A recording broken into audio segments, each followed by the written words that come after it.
For those unaware, Doom Eternal's second DLC dropped March 18th, 2021. Being the big Doom fan that I am, I rushed over to both play and beat it on the same day. But I never got around to making a video on the first DLC, so let's lump that in as well. I'm going to be looking more at what changed as opposed to discussing the whole package, because at their core, the first and second DLCs are just extensions of the base game, and I'm not here to look at Doom Eternal's vanilla gameplay. So the deal with the Ancient Gods Parts 1 and 2 is that due to Doomguy's victory over the Khan Maker, the demons are now able to raid all dimensions. Doomguy, in typical Doomguy fashion, isn't happy about this and seeks to put an end to everything by taking out the Dark Lord, a warrior considered to be Doomguy's equal. If the Dark Lord is defeated, all demons outside of their realm will die, putting an end to hell on earth and heaven. The Ancient Gods Part 1 introduces 4 new enemies. Getting the least important addition out of the way, the Whiplash Spectre is just the Whiplash but harder to see like the original Spectre. Nothing else to see here. The Turret is an eyeball enemy that pops out of his little pillar to take pot shots at Doomguy before quickly hiding back inside of said pillar. The inherent design of the turret isn't much of an issue, especially since it doesn't deal much damage, but this thing seems to never die fast enough, even when exploiting it with Precision Bolt or the Ballista. I don't hate this enemy, but I don't love it either. Next up is the Bloodmaker, an enemy players will quickly learn to hate if they either don't use the Precision Bolt or have bad aim. The Bloodmaker can only be harmed when it puts its shield down, signified by the same sound the Marauder makes when he prepares to hit you with his axe. While its shield is dropped, the Bloodmaker will either fire these high damage projectiles or chuck hard hitting stabs that cause Doomguy to significantly slow down if he's too close to where the weapon landed. While very dangerous, this enemy is small time if shot in the head with the aforementioned Precision Bolt. Players can also land headshots with the Arbalest or Sticky Bomb, but there's 2 problems. Using the Arbalest on the Bloodmaker is a waste of ammo, and the Sticky Bomb is just too slow. Regardless, the Precision Bolt is my pick for the best weapon against this enemy due to it consistently and quickly one-tapping on a headshot. Some people hate this enemy with a burning passion, myself included at one point, but with it being so easy to kill with enough skill, this thing is usually more of a minor nuisance to me than anything else. The final new enemy in Part 1, the Spirit, is a foe that can possess any enemy in a current battle and make them highly resistant to damage and extremely fast. The tankiness is easy enough to handle, but the speed is what players want to watch out for. Most possessed enemies are so fast that even teleporting on the opposite side of a map can barely keep the player safe. To make matters worse, when the possessed demon ultimately dies, the Spirit will immediately seek out a new host. But thankfully, this can be stopped by using the Plasma Rifle's microwave beam to kill the Spirit. While always having a demon tell you less than 5 seconds away can be a pain, the Spirit makes for a great adrenaline rush during combat, and it's always satisfying to put an end to its shenanigans. But the encounters, while ultimately fun, don't hold up as well as the base game. The Ancient Gods Part 1 is a big fan of slamming Doomguy with everything it's got, often putting the player in situations such as being chased by a possessed Hell Knight with a Bloodmaker tossing staffs at Doomguy, or being hounded by a horde of demons while the turret, or turrets, constantly harass the player from afar. The Ancient Gods 1 feels too busy at times, and having the player take time for small things like shooting the otherwise lethal Bloodmaker in the head, shooting the turret's tiny little eyeball, or microwaving the Spirit, which does slow down Doomguy by the way, all while chaos ensues, are great examples of too much of a good thing. This problem is at its worst during the infamous updated 3rd Slayer Gate, which pits the player against things like 3 Archviles, 3 Bloodmakers, and a possessed Marauder, which is as scary as it sounds. It's because of moments like these that this DLC can be devastatingly exhausting at times. Although I am more than down to play the Ancient Gods 1 again, I didn't enjoy it as much as the main campaign. The Ancient Gods Part 2, however, is more up my alley. As expected, more enemies join the fray. The Screecher Zombie is straightforward. If killed, every demon in battle will be temporarily stronger, faster, and tankier. These things are basically counterparts to the Spirit, and are only as troublesome as the player allows. The Riot Soldier has a shield like the Shotgun Soldiers, but it's indestructible. These guys can only be killed by flanking them, either through circling around them or using splash damage from an explosive. Further setting the Riot Soldier apart is its rapid-fire chain gun, basically making this Doom Eternal's version of the chain gun zombie from Doom 2. As with all zombie soldiers, the Riot Soldiers are still cannon fodder. But the emphasis on flanking is a fun change of pace.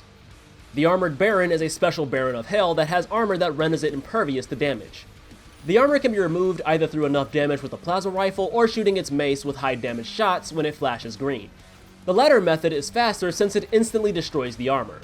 The Armored Baron is yet another spin on an existing enemy. And if one enjoys fighting the standard Baron of Hell, I can't see why this would be any different unless the player passionately hates the armor gimmick. And speaking as someone who lazily used the plasma rifle over the faster method, I still liked fighting this dude. The Cursed Prowler is able to curse Doomguy when it lands a hit. While cursed, Doomguy takes damage over time, can't dash, and isn't able to lock onto enemies with respective weapons. However, blood punching the Prowler that cursed you will remove the curse. Other than that, it's identical to the standard Prowler, an enemy I find to be annoying but easy to handle. The final new enemy is the Stone Imp, which while based on an existing enemy, behaves in a very different yet fun to fight way. This guy constantly chucks himself at Doomguy, and while it may throw fireballs or climb walls like a standard imp, it almost exclusively tries to slam into the player. It has two weaknesses: the full auto mod, which quickly kills it and rewards the player with more shotgun ammo, and another weapon that instantly kills it and serves as a replacement for the Crucible from the base game, the Sentinel Hammer. This bad boy makes the Ancient Gods Part 2. After glory killing 2 enemies or grabbing a Sentinel Hammer pickup, Doomguy can pound the ground with the hammer, which instantly kills fodder and stuns heavy demons. While the visual and sound effects are as silly as all get out, it's oddly satisfying, especially when using the Sentinel Hammer against a staggered Marauder, which changes the color of the dizzy effect and plays an alternate version of the sound.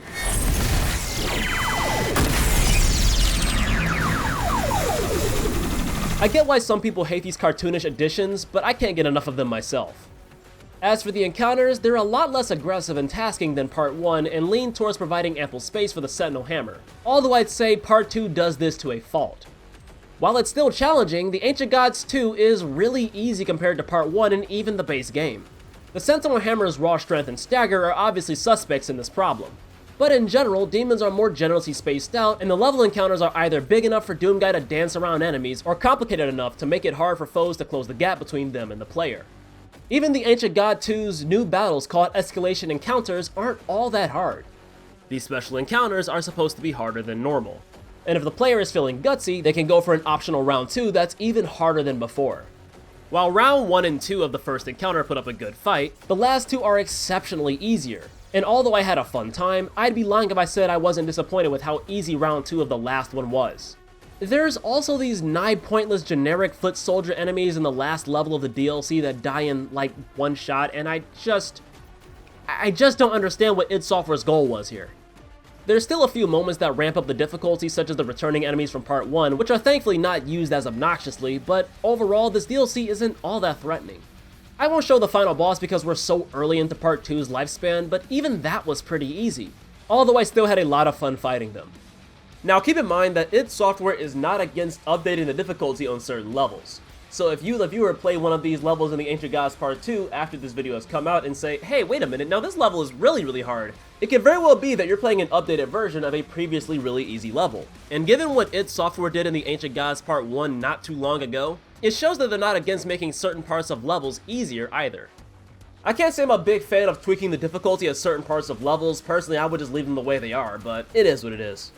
All in all, I still like the Ancient Gods 2 far more than 1. I respect the first DLC's difficulty, but it could get straight up annoying with how much it wants the player to engage with its new features. The second DLC prioritizes fun over difficulty, and although I would have liked a greater challenge, I can't deny that I had a blast. And for what it was, I actually liked the ending. The story as a whole is still stupid though. Hey, thanks for watching the video. If you had a good time, clicking that like button helps other people on YouTube see me, and I'd be really grateful if you helped a brother out.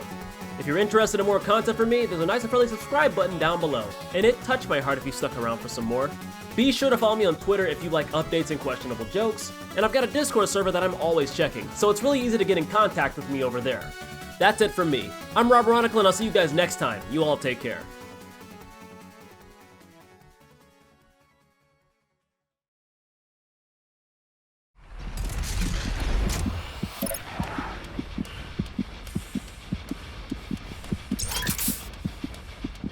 Tragic am I to pursue the prosperity of us monsters, and I have yet to escape my own demons.